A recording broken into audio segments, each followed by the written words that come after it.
My second prototype air-powered bike with testing for regenerative braking. So I created a rotary valve that operates 2 double-action pistons and creates a lower-cost air motor than a gas or electric.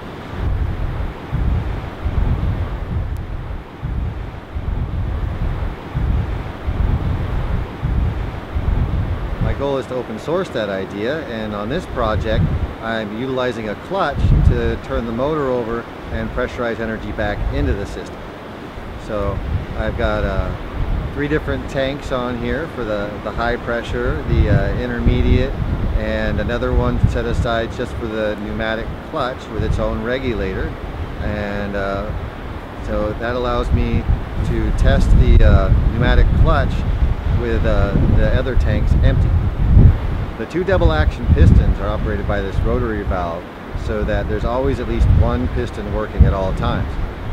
When one is at its dead spot, the other is at its strongest point, so that when the 2 are added together, there's at least 100% of the piston pushing at all times. That way it doesn't need a starter to get going, it's just ready to go whenever.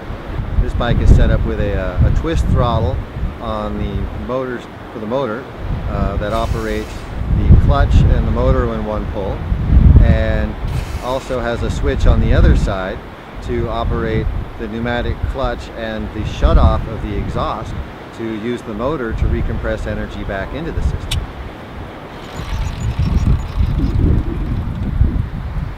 One thing I learned on my second prototype was that the speed of the motor has a lot to do with the size of the hose relative to the piston.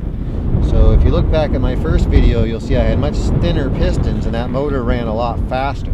You can imagine putting a hose into a big bucket. The bigger the bucket is, the slower it will fill. So this motor has a lot more torque than my first one, but runs a lot slower. This is a lubricator to add oil to keep my valve from drying out.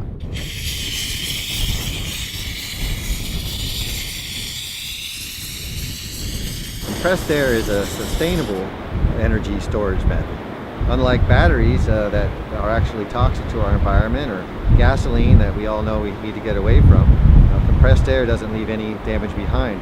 Matter of fact, you actually end up with cleaner air because you usually run a filter on your compressor before you compress the air.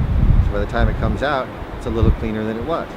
So it's all about what we leave behind for the next generation, whether or not we're leaving behind machines they can use and pass on to their next generation, or we're leaving behind a pile of dead batteries and a bunch of toxic smog. So if you're interested in helping with the project, I've got a website, Pneubike.com. You're welcome to stop by and check things out, see where the project's at. We accept contributions at our GoFundMe if you're interested in helping.